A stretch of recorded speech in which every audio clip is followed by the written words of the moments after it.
Si avec James Cook, William Hodge a bien noté les cases et ses chambranles, il n'a pu lors de son bref séjour trouver une grande case, comme celle que l'on apercevait dans les puissantes chefferies de la région.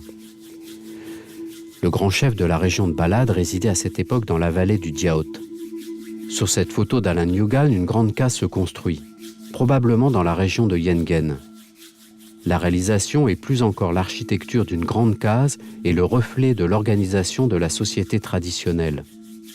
Le poteau central qui supporte l'édifice, qui peut atteindre une douzaine de mètres, symbolise la chefferie. Il est taillé, sculpté dans un bois de houppe. La sélection de ce bois suit des rites et des chemins de plusieurs kilomètres à travers la forêt, avant d'être érigé et planté comme support. La construction rassemble l'ensemble des clans, et chaque clan et chaque famille participe selon son ancienneté et sa fonction à l'œuvre. Le travail est aussi réparti par genre. Les hommes s'occupent des bois et les femmes de la paille, en tâches séparées. Comme sur cette photo de la grande case du chef Jélima Kanala, la flèche fêtière participe à l'importance de l'édifice. Elle symbolise l'esprit qui accompagne cette grande case et affirme la puissance très loin dans la vallée. Sa partie supérieure supporte des coquillages, tandis que la figure centrale, qui symbolise un visage humain et parfois un corps, tend à maintenir une présence ni tout à fait humaine, ni tout à fait divine, mais qui force le respect.